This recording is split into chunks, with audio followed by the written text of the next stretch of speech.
Hello, happy holidays. It's now the end of 2025.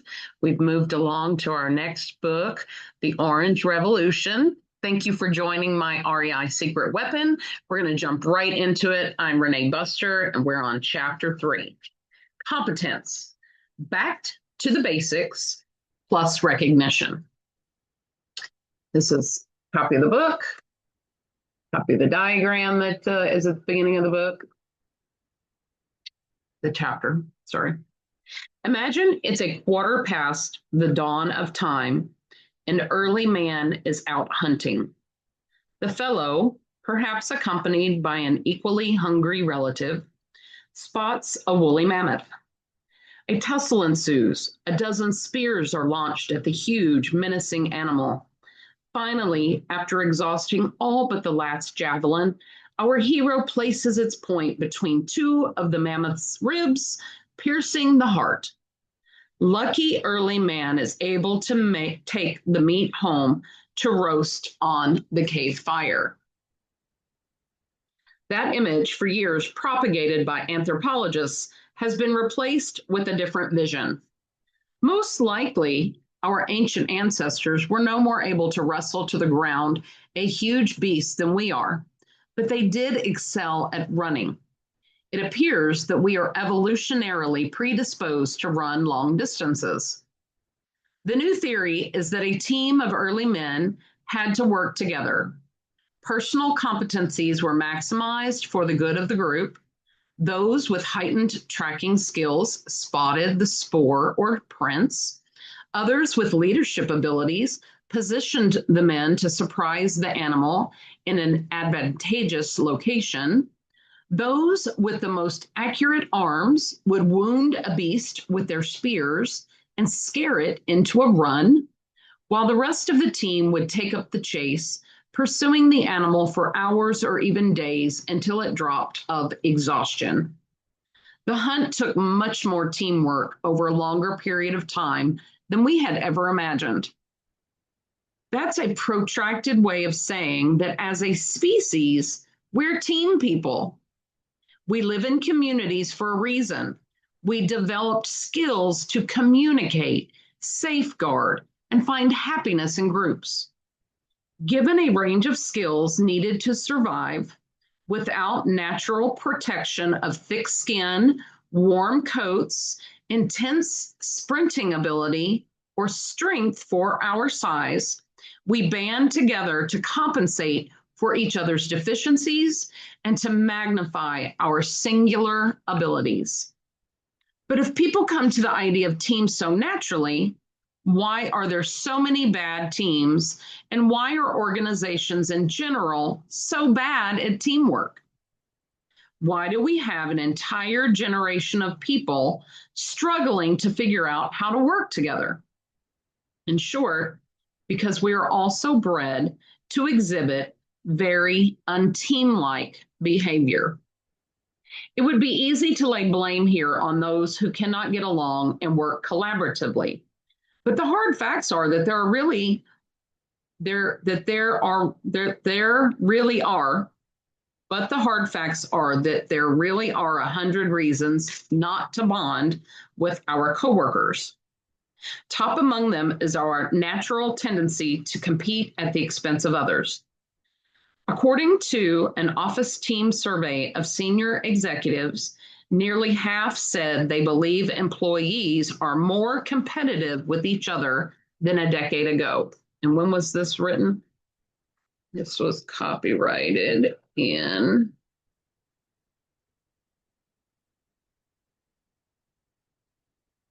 copyright 2010. So it's been even another decade, a decade and a half since it was copyrighted. An additional 12% described the rivalry as significantly more competitive. This inbred enmity became increasingly clear to us while meeting with one sales organization. Turnover among the senior sales staff was virtually non-existent, while more than half of the junior sales group quit annually. The reasons weren't hard to fathom. As we talked with senior team members, they admitted that compensation and reward systems encouraged them to hoard leads and compete directly with their up and coming talent, hire only underwhelming subordinates who would pose no threat to their jobs, and even blame their associates if they lost a deal. All of this created an environment of increasing risk for the company and aging senior staff with very few qualified individuals to replace older workers as they retired. Employees in this organization were obviously lacking in the first quality that we found in abundance in breakthrough teams: a heightened sense of esprit de corps and the tendency to value team members above others. But there was something more. Great teams have an expectation of personal competence. They hire for it, they nurture it. This sales organization did everything possible to undermine personal competency in the junior members of their staff. It's one illustration of how conflicted we are as organizations and as human beings. We understand the innate importance of working together, but our cultural competitive natures, not to mention our negatively designed corporate structures, can pull us apart. Yes, I know my hair is crazy. So how on earth do you as a team leader, team member, or senior executive get people to buck the insidious forces that can make our teams dysfunctional? The answer will take us deep into our research over the rest of this chapter to identify the orange characteristics that promote personal competency and allow a group of qualified individuals to band together to create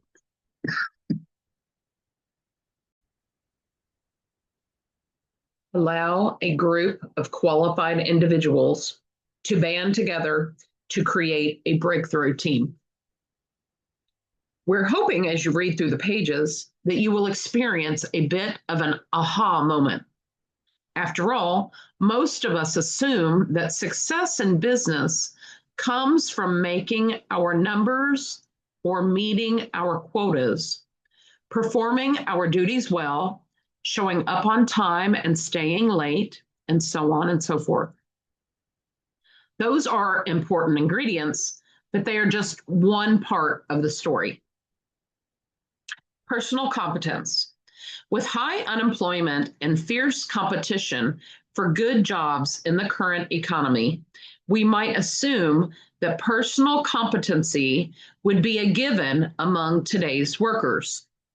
Yet it's estimated that worker incompetence and mistakes cost businesses up to 25% of their revenue each year. And while a comedy of errors may make for great theater, in business, employee error hurts us all, especially in mistrust. After all, we don't often pass to a teammate we think will bobble the ball. We wouldn't assign a solo to a musician we don't believe could hit the notes. Most of us will go to great lengths to avoid collaborating with a coworker. Most of us will go to great lengths to avoid collaborating with a coworker who has a reputation for shoddy work. It is ludicrous to expect team members to value coworkers they don't respect. It would be equally impossible for those same team members to achieve transformational results without the requisite skill sets. It follows then that to achieve breakthrough results, each team member must first establish a level of personal competency.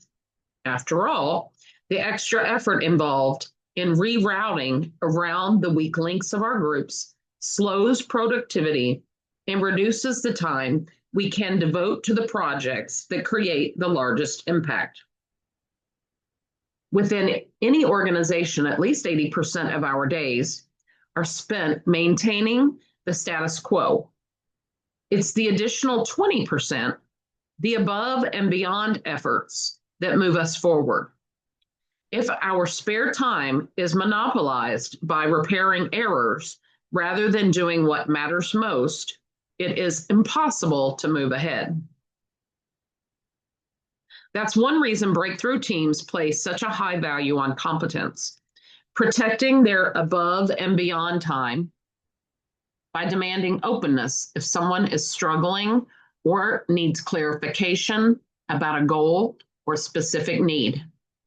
Trusting that their colleagues will seek out the information and expertise they need from each other, enhancing their skills with training inside or outside the company, and of course, they hold each other to a high standard of performance.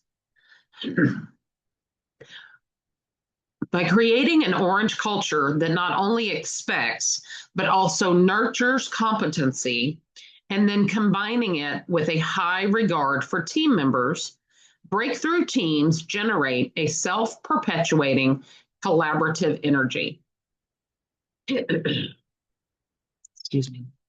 We have seen this often in highly functioning healthcare organizations. Researchers at one hospital surveyed nurses in such an environment to find out which coworkers they consulted when confronted with complex treatment situations. The nurses were much more likely to seek consults from coworkers they believed had relevant experience, those who were competent, who they viewed as accessible, who were willing to share information and expertise, and with whom they had a trusting relationship, those who had a high regard for fellow team members.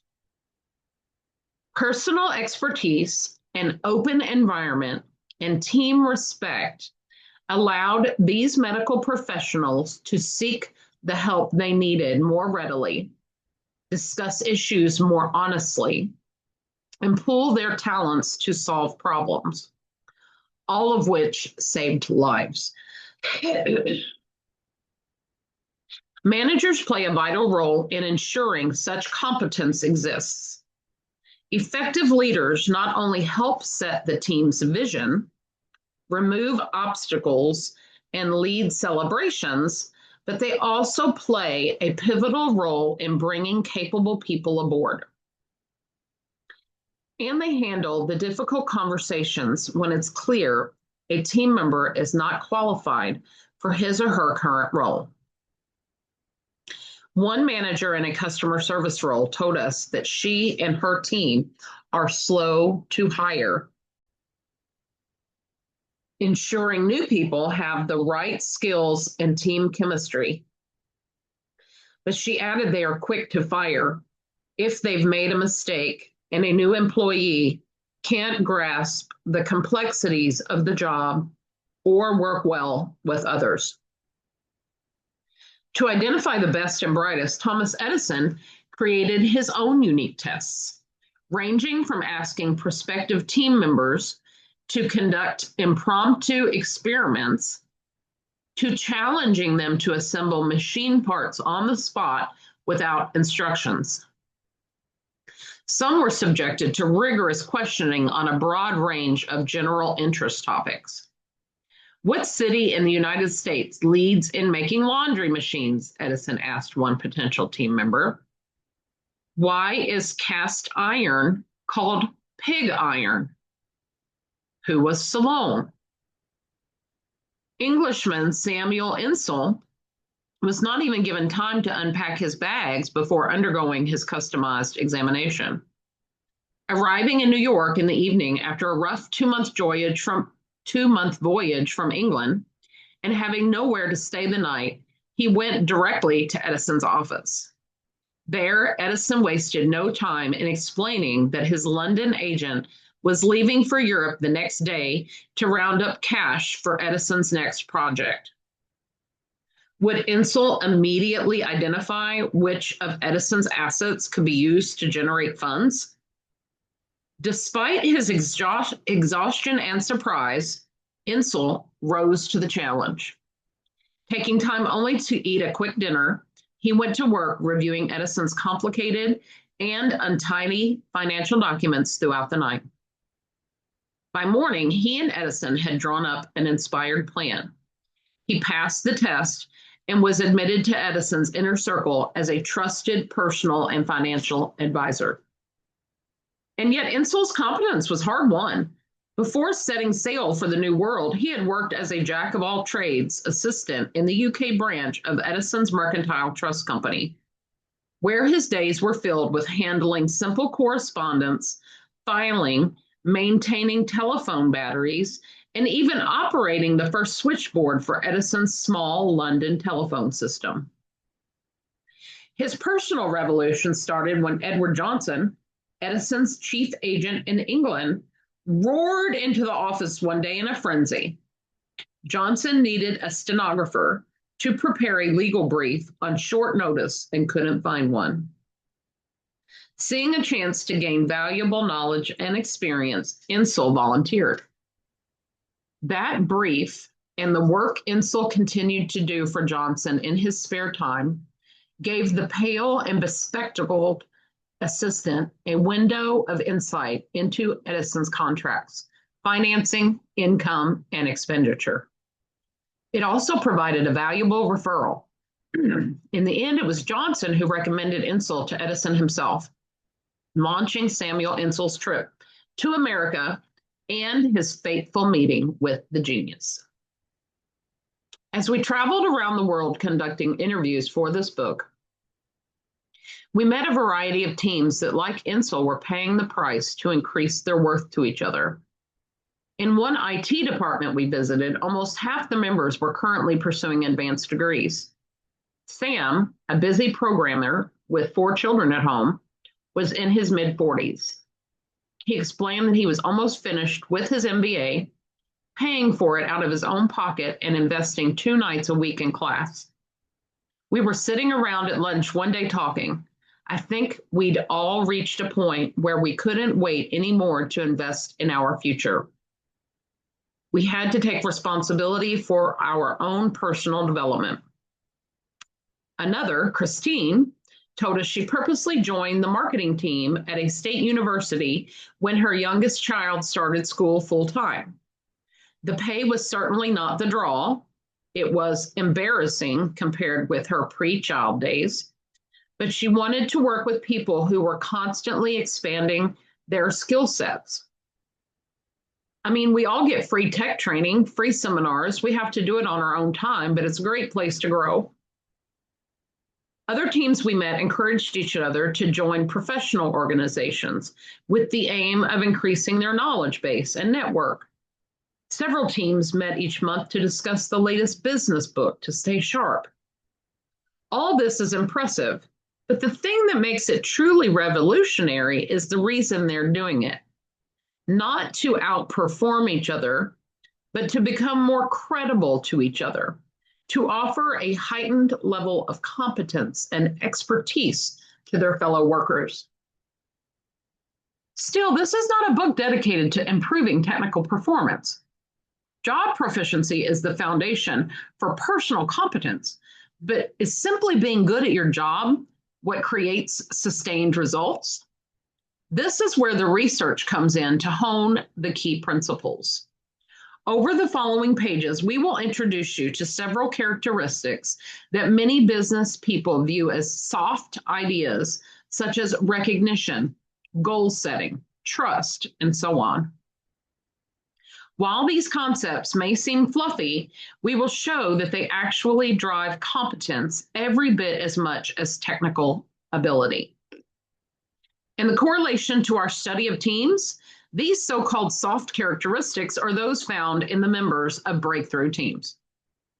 The more adept you become at these traits, the more engaged you will become on the job, and the more competent you will be viewed by colleagues and bosses.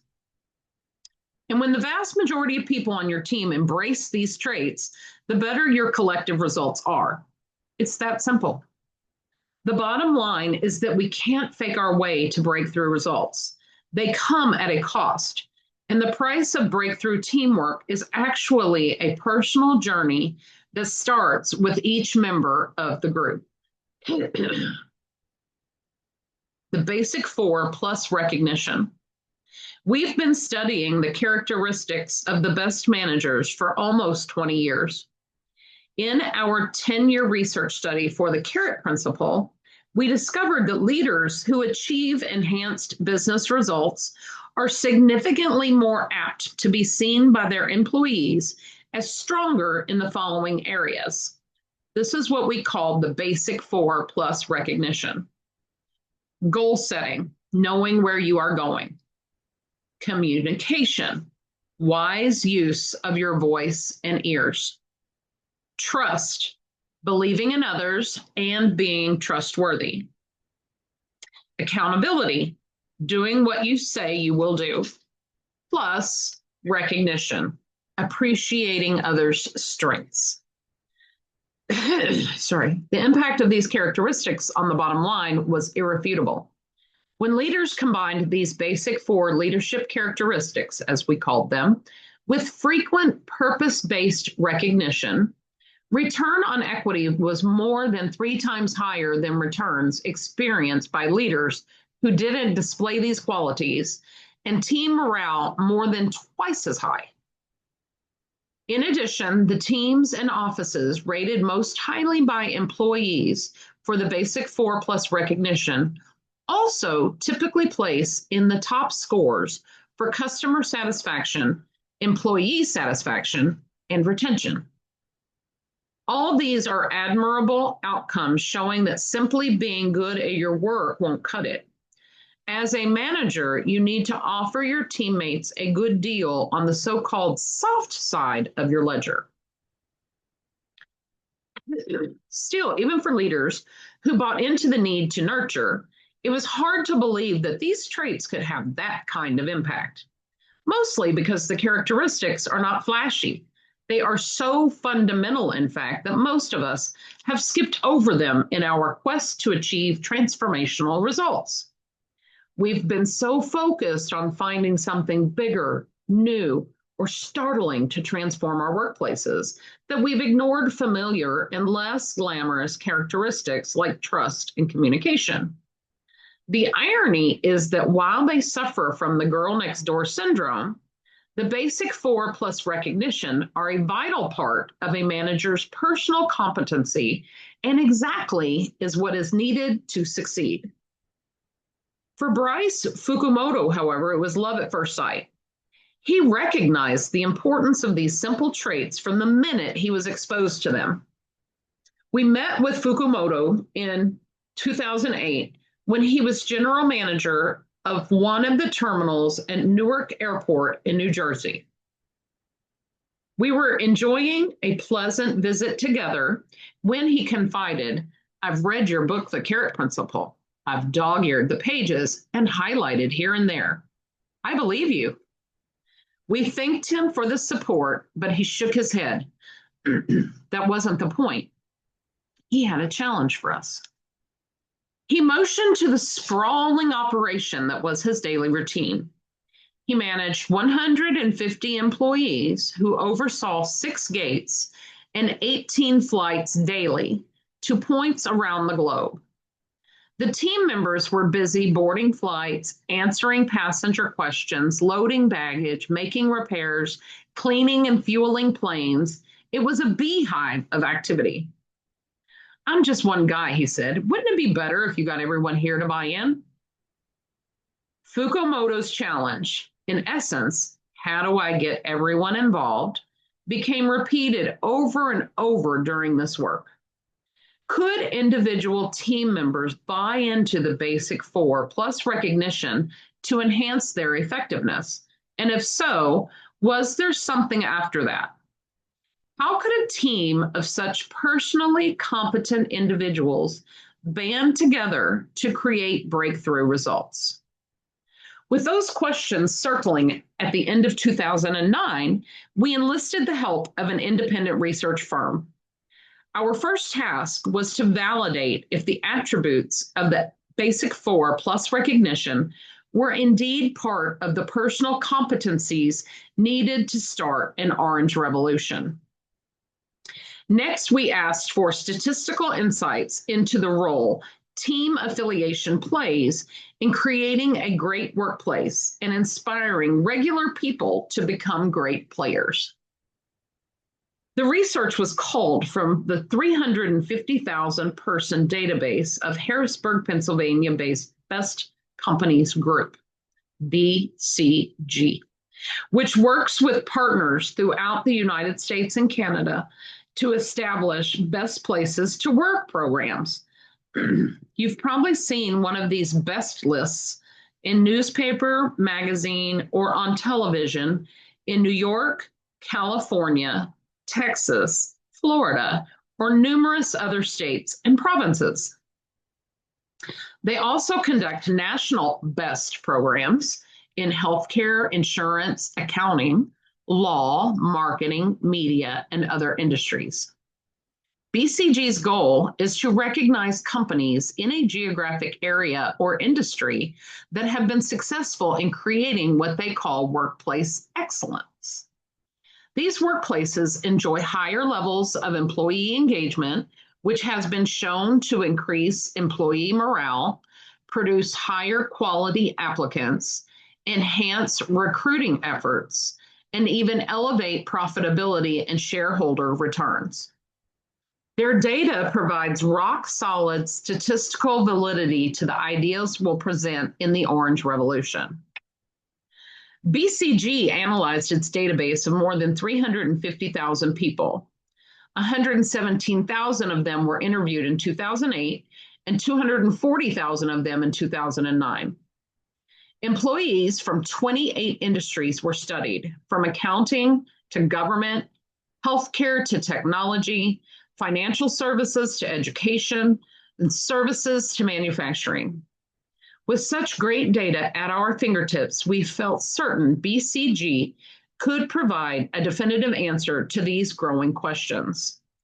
Do the basic four plus recognition truly enhance the concept of personal competency and employee engagement? And what are the differences between companies that make a best places to work list versus those that do not? And what are some insights around teamwork that might help good companies become great?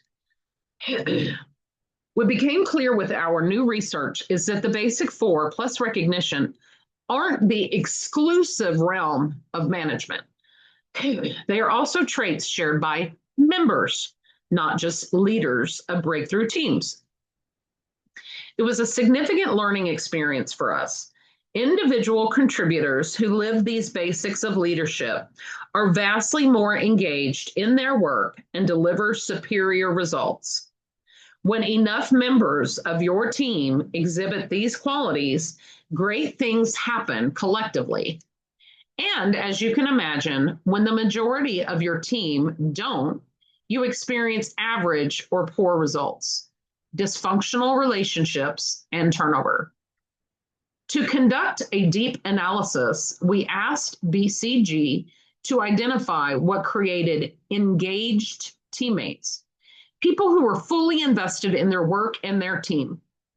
To make this classification as part of a best places to work list, BCG asks dozens of questions that measure employee opinions on all aspects of the work experience, from leadership to planning, to team camaraderie, to work environment, to pay and benefits.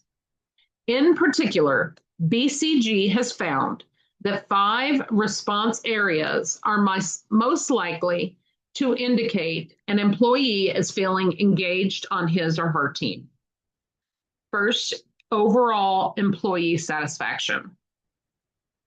Second is likelihood of employee to recommend employment to a friend. Next is the likelihood of employee to recommend the company's products and services. Next, it's the likelihood of employee to remain employed at least 2 more years.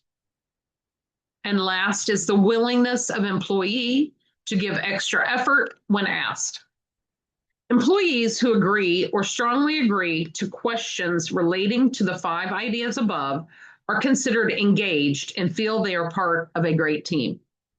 These employees work in groups or departments that are willing to take ownership of problems, provide innovation and ideas, have a desire to contribute to the success of their organization, and have an emotional bond to the company, its mission, and vision. But then we wanted to know what was different about these engaged employees. Would they be more inclined to set clear goals? Would they feel more open communication was happening? Would they feel more recognized? Our first task was to identify what we called, for simplicity, the Orange Revolution questions. 10 queries from the BCG survey that our hypothesis predicted would enhance personal competency. If our theory was right on teams that were engaged, the vast majority of employees would answer these 10 questions detailed in the appendix positively. And in turn, we expected that employees on disengaged teams would answer the 10 negatively. We had no idea of the magnitude of the difference the researchers would discover. We see in the data below that employees became more engaged as they believed their teams, leaders, and organizations set clear goals, communicate openly, build trust, hold them accountable, and recognize great work. Only 4% of employees feel part of an engaging team environment when they report not one of their basic 4 plus recognition needs being met. However, 88% were engaged when they answer all 10 key questions favorably. In other words, in a team that incorporates the basic 4 plus recognition, almost 9 out of 10 employees are fully engaged. The first step toward revolutionary results. Try to play on a team without these Orange Revolution essentials, and less than 1 in 20 people will play with you. Next, we asked the researchers to cut the data so we could identify any differences on the basic 4 plus recognition scores between organizations that made a best places to work list and those good firms that wanted to be included but missed the cut. It's important to remember that these are all very solid organizations, companies that truly believed they were strong enough to receive the acclaim of being on a best places to work list.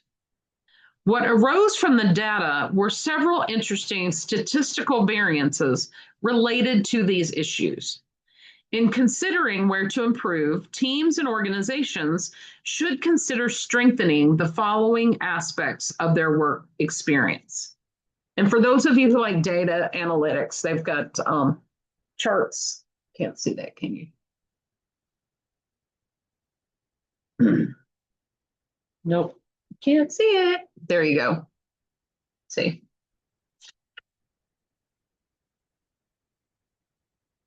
And 4 charts. There's a lot to learn from this data, and one thing is absolutely clear. In the best companies, the basic 4 plus recognition traits are practiced deep in the organization. So if we're going to focus on developing personal competency, then goal setting, communication, trust, accountability, and recognition should command our first and finest efforts. In fact, that last graph on recognition is telling. There is a 15-point swing in recognition scores between organizations that made the list and those that did not. The largest delta on the questions we measured. That variation is not only classified by researchers as statistically significant, but indicates that we should put much more emphasis on cheering for each other through recognition and appreciation. It's one final number of many that provide a powerful statistical foundation to build on.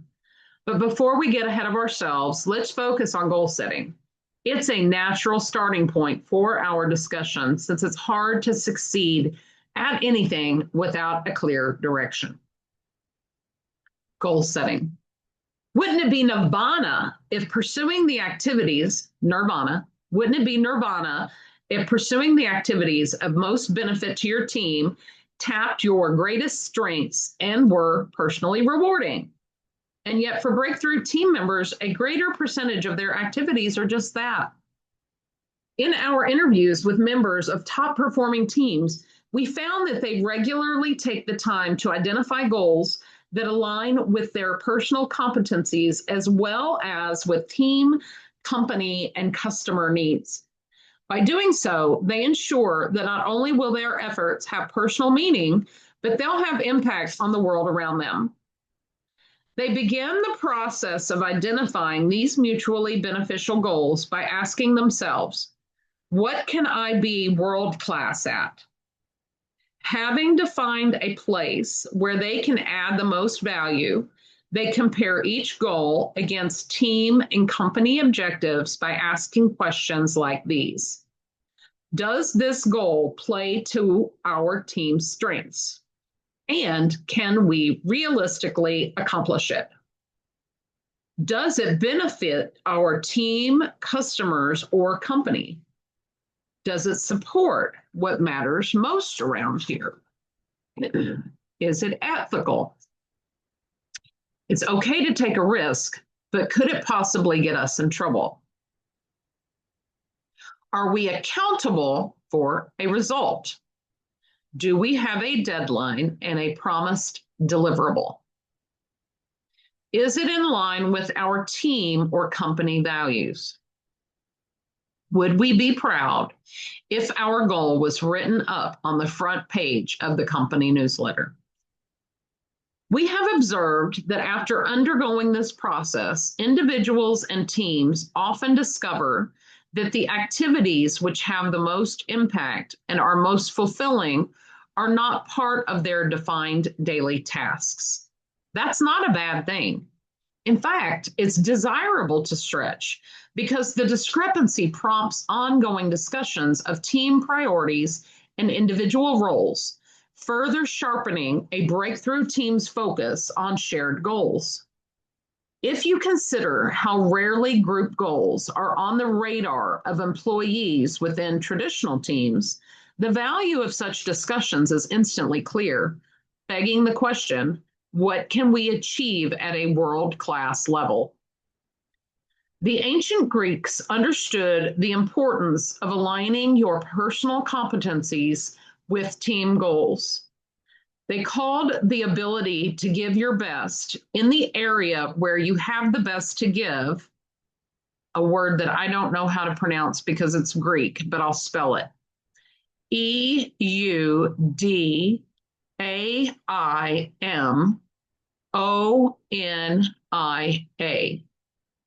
Eudaimonia, I guess. I'm not sure. A University of Alberta study proved the concept in modern times. The Canadian researchers involved two groups of healthcare workers. One group of randomly selected staff members attended a workshop followed by 8 weekly hour-long follow-up sessions where they participated in exercises designed to help them set clear goals that would focus them on work that both had value to others and would excite and satisfy them. In other words, they were given time to pursue eudaimonia. The second group was a control group. They went about their work lives as usual. Both groups were asked to fill out detailed questionnaires before the workshop and 5 months after the workshop. Not surprisingly, the group that didn't participate in the exercises saw no measurable change in engagement with their work. However, the eudaimonia group experienced a 10% increase in job satisfaction and a 17% rise in workplace morale. In addition, absenteeism was cut by more than half, from 4% a month to 1.7%. That's the power of orange at work. So Funny, I'm wearing an orange shirt today too. Judd Garcia Texon's team is a prime example, and I'm not sure I'm pronouncing that name correctly, so you may know who this is. We met this remarkable group of employees while staying at the Pan Pacific Hotel in Singapore. Texon and his colleagues had found their orange core. We interviewed Texon while he answered a steady stream of cell phone calls from his teammates who were asking questions. We noted that his drivers were clear. He and his team were motivated first by a desire to create unique experiences for their guests. Second, by the autonomy and trust they were offered.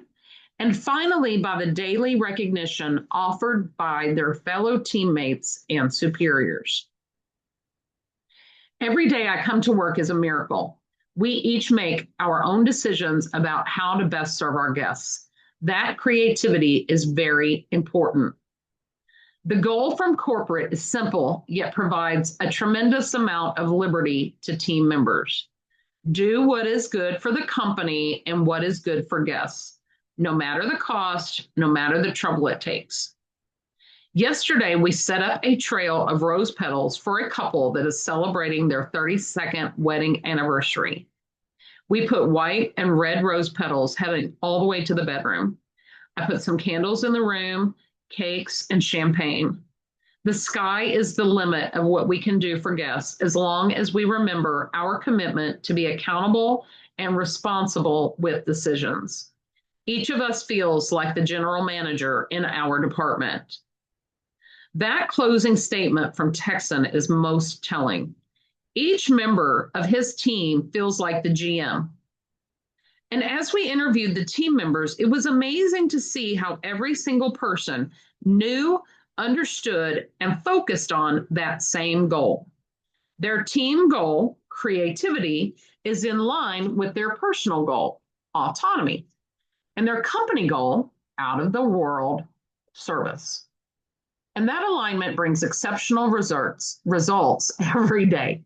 In fact, when we returned a few months after this interview, Texon was working with a new team in a newly expanded role.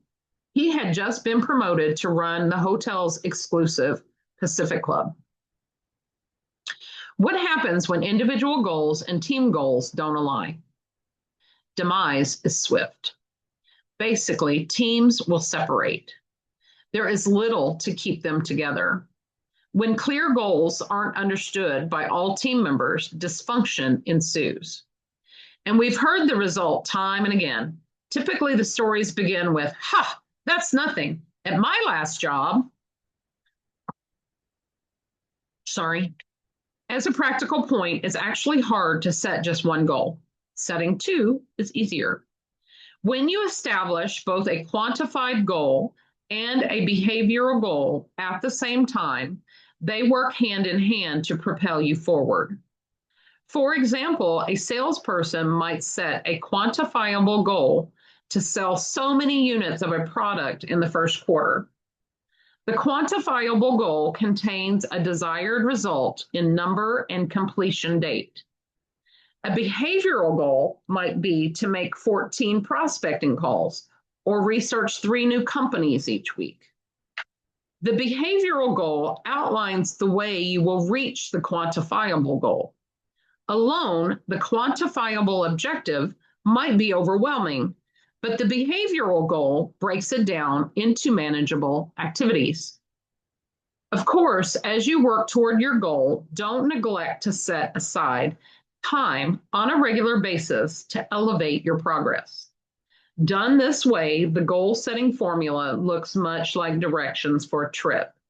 You set a destination, chart a way there, evaluate progress along the way, and repeat as needed. Communication. Open communication enhances business success, making everything faster and better. It's a staple of great teams. But why?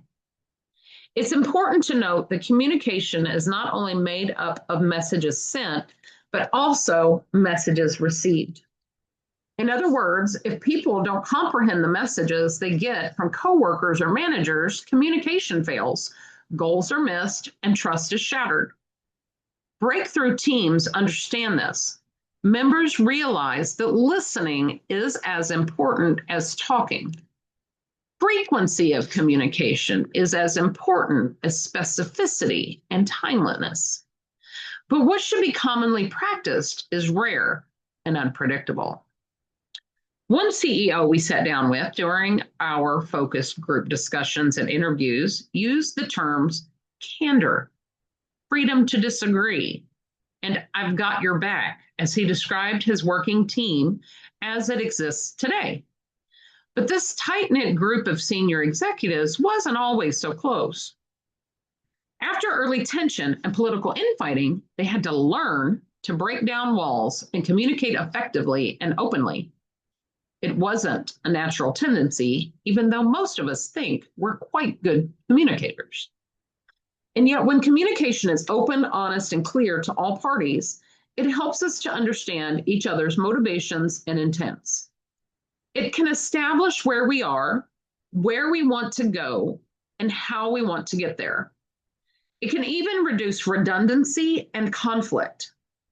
Silence may be golden, but it doesn't contribute much to team success. And in fact, silence says a lot. We just don't know how it's being interpreted. The silent treatment is non-existent within breakthrough teams. In our research and interviews, we've observed that breakthrough team members are active, if not perfect, communicators.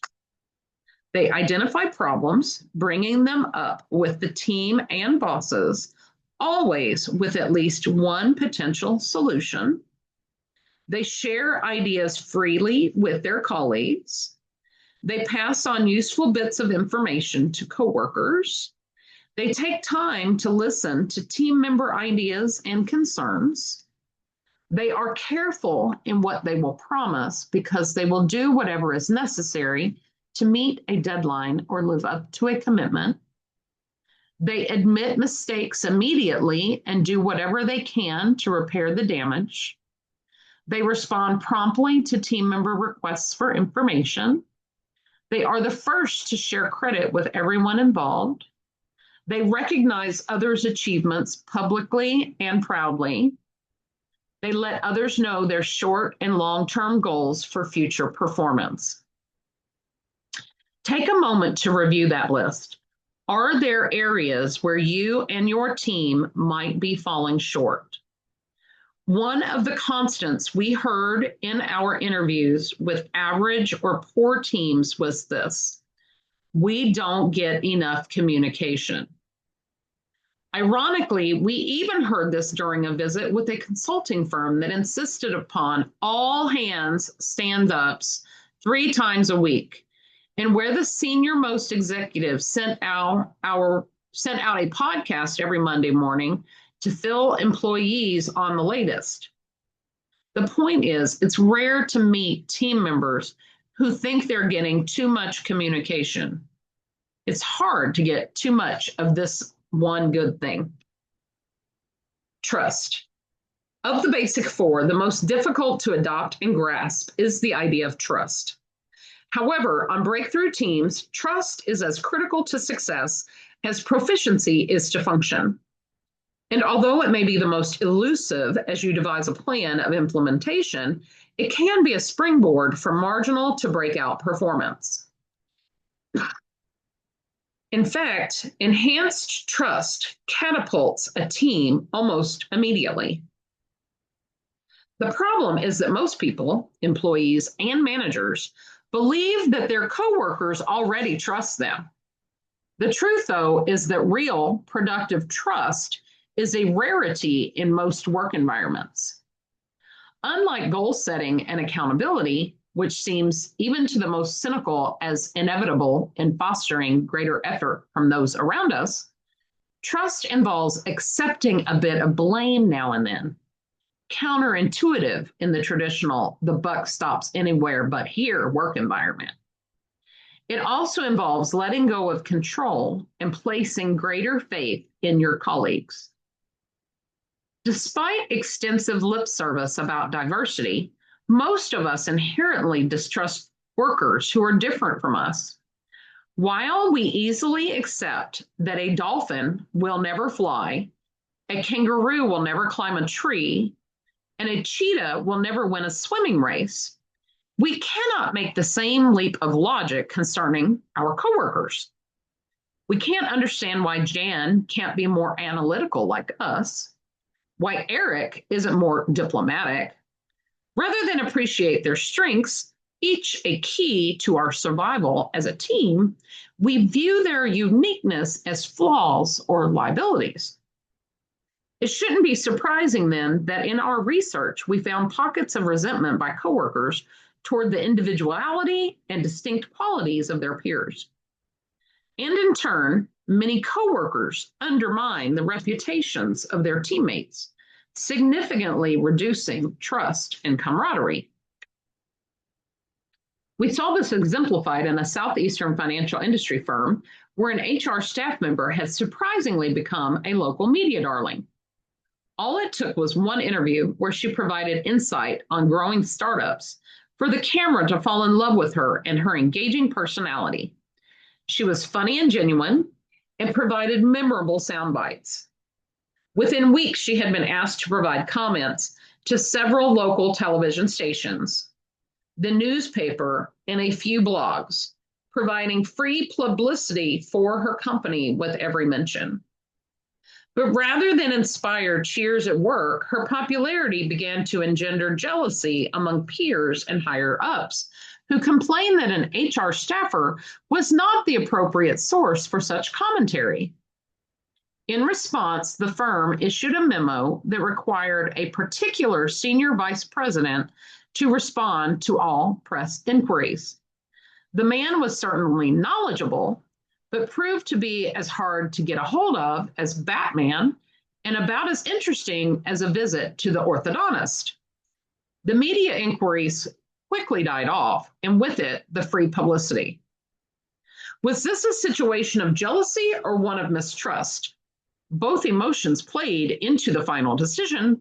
However, it is clear that the organization suffered a loss by suspecting not only this HR staffer's ability, but her intent. The press was amplifying the woman's voice, and that was increasing her power. If her peers and superiors could have trusted her, imagine how much publicity the company could have enjoyed. When we decide that it isn't possible to achieve anything positive within our current team and dismiss unique coworker contributions, we send the message that we don't believe in their abilities, or worse, their intentions. And trust and communication are damaged. Slowly, our colleagues begin to resist sharing ideas and talents. Eventually, we find ourselves in a room full of people working separately. It's a shame, but our negative assessment of our coworkers has created a self-fulfilling prophecy. Nothing good happens precisely because we don't let it. In society, there is a heavy consequence for a lack of trust. Paul Zak, professor of economics at Claremont University, found that when less than 30% of people trust each other, poverty typically increases. At work, the impact of a lack of trust is just as stark. We experience a dearth of ideas and solutions dry up. To avoid this, one fellow we interviewed in a large Atlanta advertising agency created his own mantra for dealing with coworkers with divergent talents and viewpoints in an orange way. He said, I remind myself that if I shut everyone else out, then I only get the best of me on a project. But if I let everyone else in, I get the best of everyone.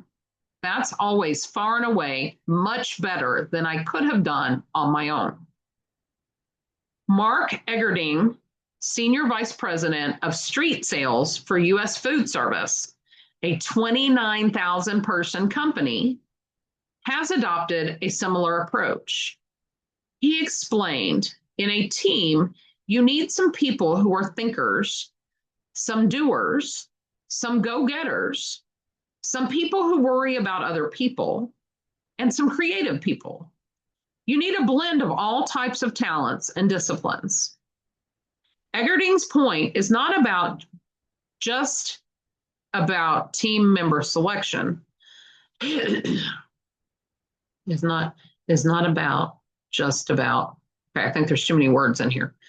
Eggerding's point is not just about team member selection, although that's how most great teams are built. It's also about all members trusting one another to do their fair share of the lifting, but in their own unique ways. In our discovery, we found team members who embraced a similar ethos did a few things right. They asked for input and assistance from coworkers. They gave help as requested, even when a job was outside their duties. They let their hair down occasionally, becoming vulnerable. They compromised when it was necessary. They took ownership of their mistakes. They took thoughtful risks. They refrained from talking about absent team members. They responded promptly to team member requests for more information.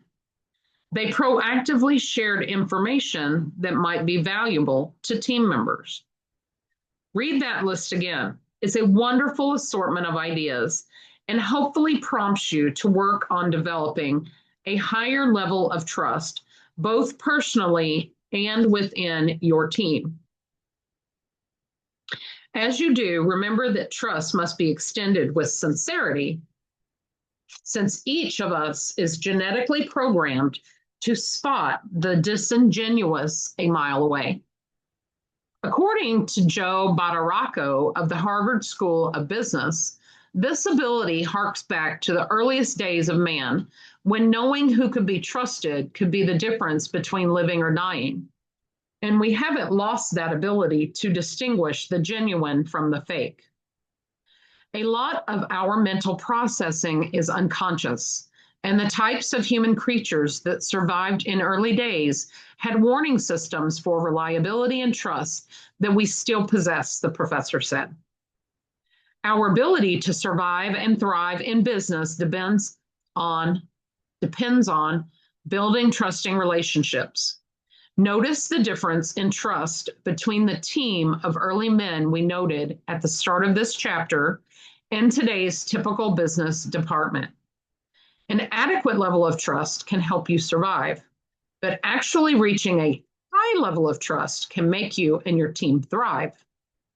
As you work toward this goal, you'll realize that the divide between your team and the amazing teams you'll read about in the coming chapters is not that significant.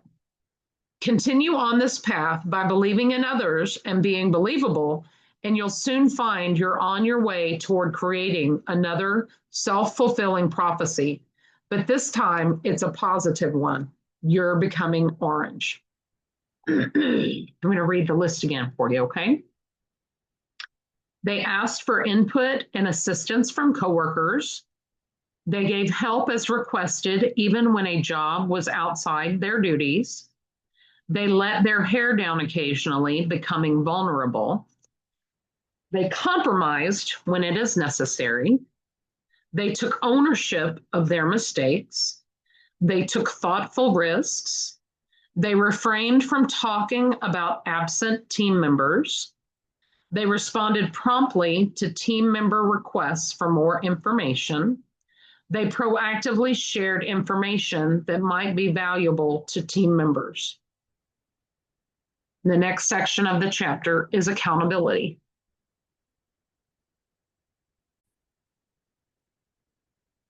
Quite simply, accountability means that a person or a group of people is responsible for an outcome, good or bad.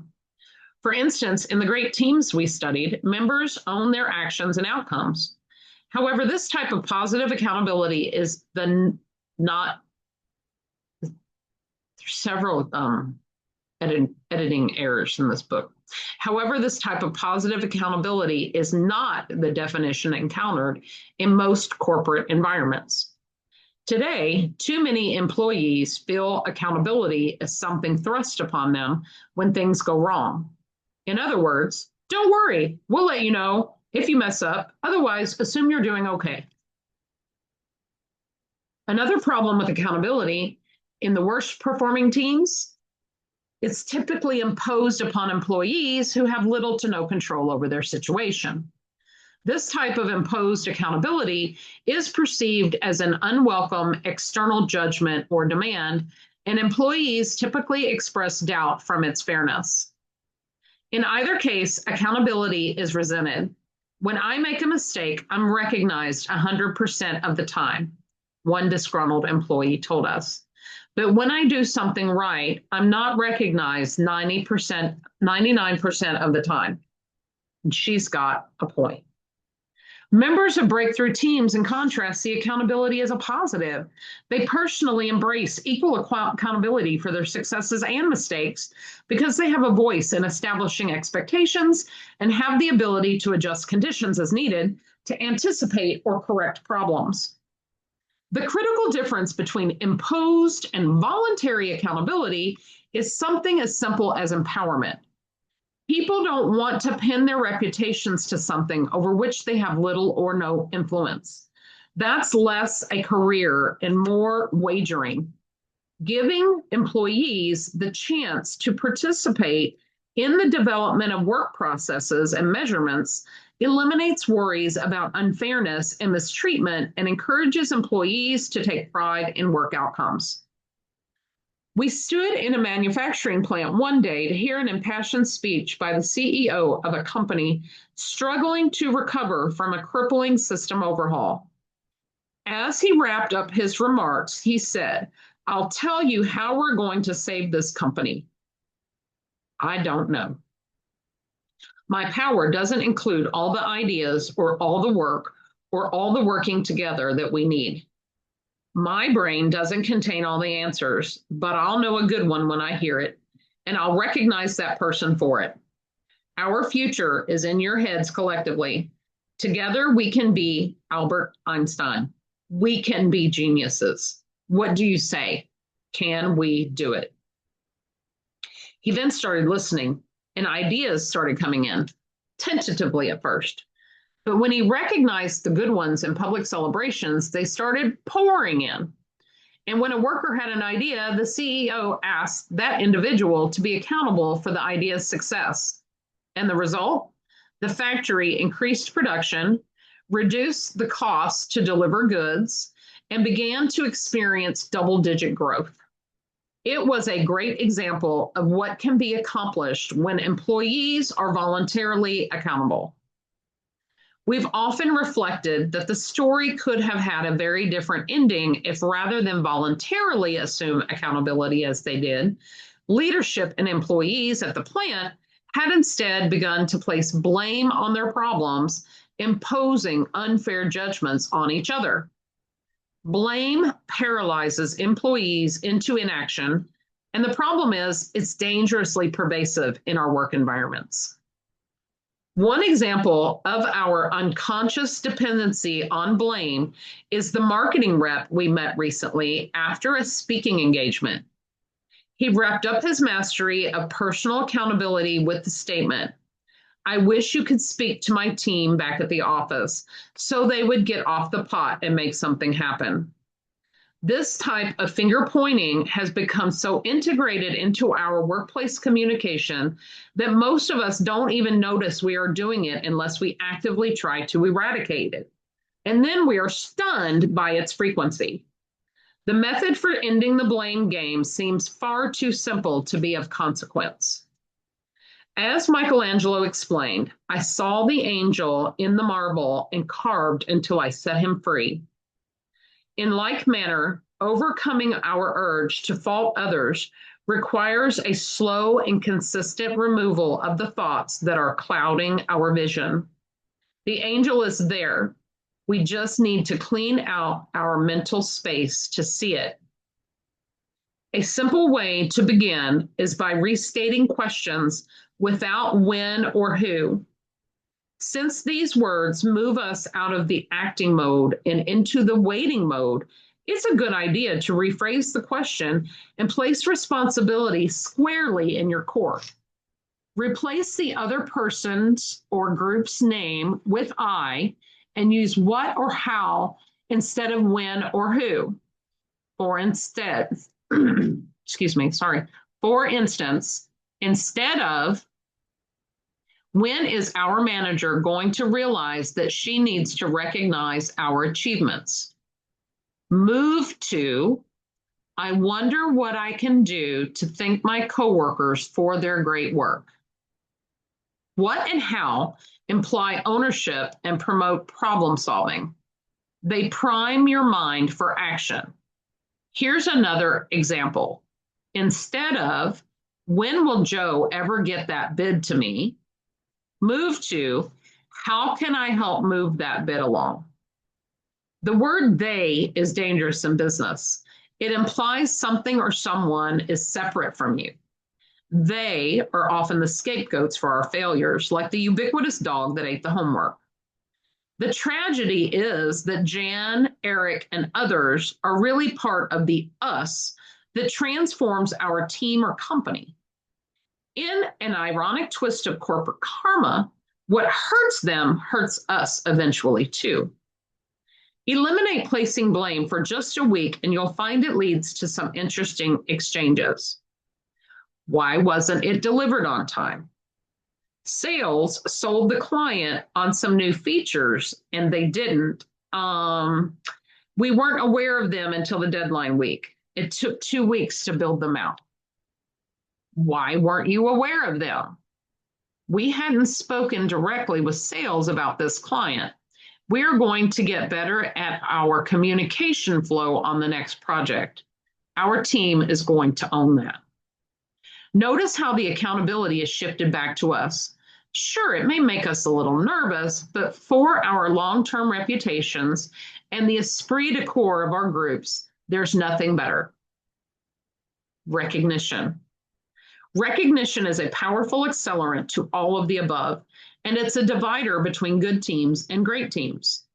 But in working with hundreds of organizations over the past 2 decades, it has become clear to us that employees who wait for managers to recognize their contributions might wait a long time. In 2009 alone, we surveyed more than 5,000 employees and managers who attended one of our recognition training sessions. More than one half reported that it had been at least 6 months since they were last publicly appreciated by their bosses, and more than 1/3 said it had been a year or longer. That's despite the fact that our study in the carrot principle revealed an increase in recognition and praise leads to lower employee turnover, higher customer loyalty and satisfaction scores, and increases in overall team productivity and profitability. And this is in the face of U.S. Department of Labor statistics showing that the #1 reason people leave organizations is that they don't feel appreciated.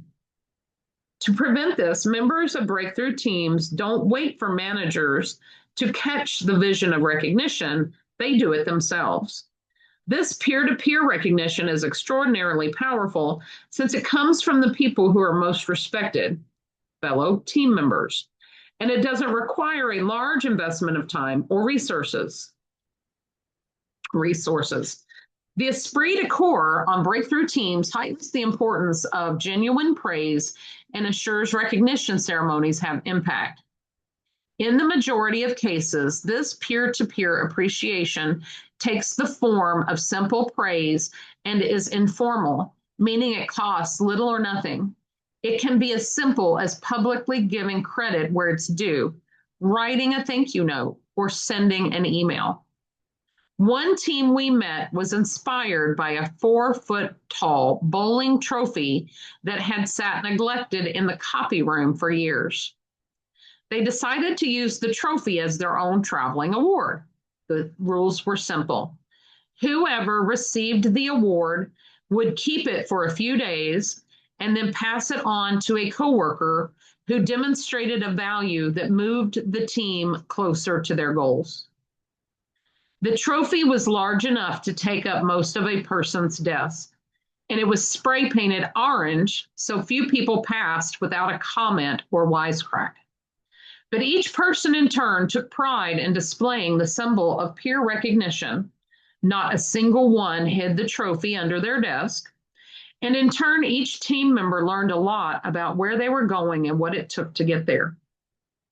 The key for managers is to not only allow this type of peer-to-peer recognition, but to encourage it and add it to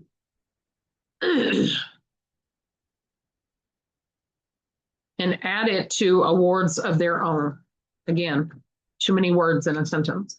An interesting twist happens, however, when managers recuse themselves from the process, claiming they are too busy. While tighter bonds are formed with team members, the manager is excluded.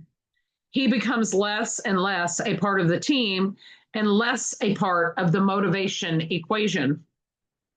Great managers,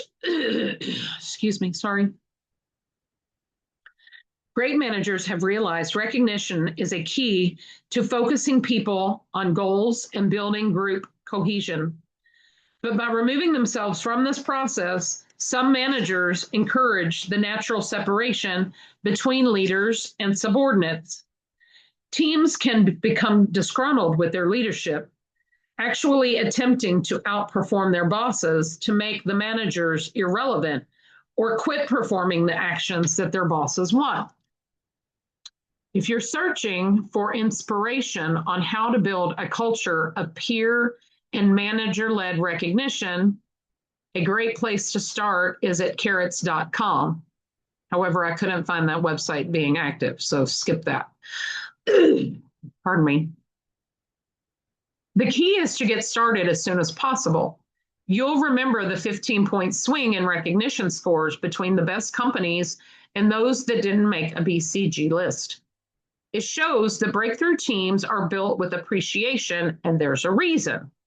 When recognition is used in concert with the basic four, team performance is accelerated, as is personal competence and esprit de corps, the combination that many call engagement.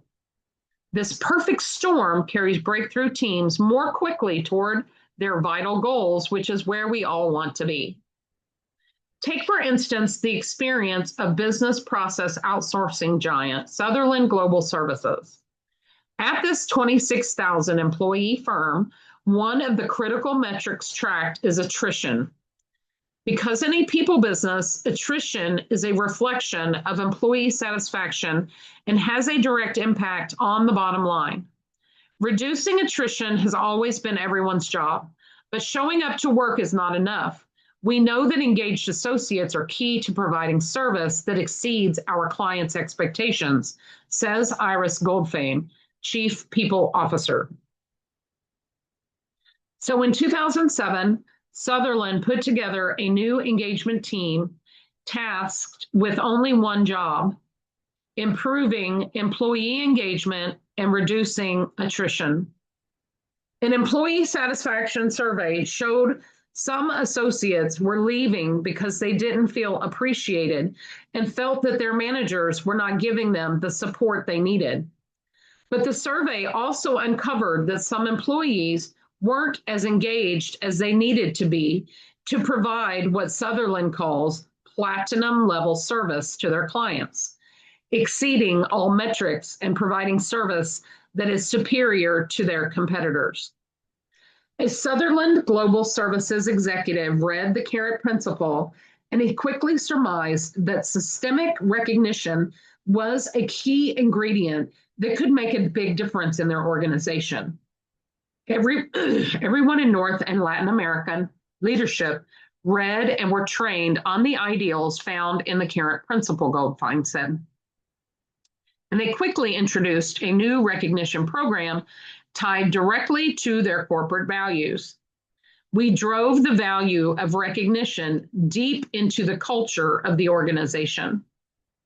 On its face, the ability of an organization to make a meaningful change is a great story. But we all know that what matters is focused execution, leading by example, and delivering measurable results.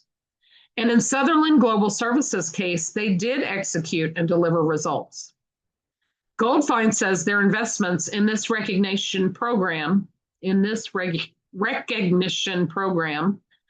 were paid back many times over, and the organization feels different in the last 18 months. People are happier. There's a real change in enthusiasm levels, and employee survey results show a dramatic increase, a 9% increase in overall employee satisfaction, a 13% increase in employee participation, and a big increase in engagement. Those are remarkable movements, statistically very significant. Dilip Velati, chairman and CEO of Sutherland Global Services, regularly visits service delivery locations around the world and attends many quarterly employee dinners that are held in various locations, a regular part of the recognition program.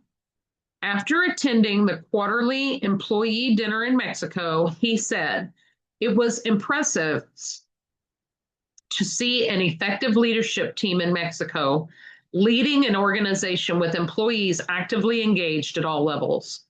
This is clearly reflected in the superior results that they have been driving on behalf of our clients. It is important to know that their CEO is an active participant in the recognition process."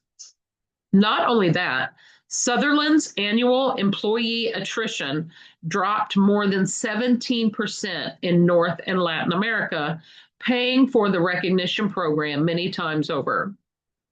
Goldfine summarizes a well thought through recognition program for which you hold your people accountable pays measurable dividends. Rather than being satisfied with their attrition numbers, Sutherland Global Services looked at it as an opportunity and asked what they could do to improve, knowing that it would have far-reaching implications for their organization, their people, and their clients. Like these leaders, we don't have to wait for others to add the recognition accelerant. We can introduce it ourselves in our teams, our sites, our cities, and make the kind of impact that organizations really notice. This is one of those remarkable opportunities in which doing the right thing for your employees is doing exactly the right thing for your organization.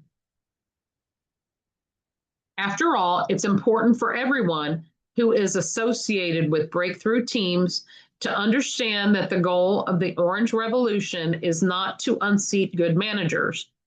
Effective managers play a vital, albeit different role within breakthrough teams.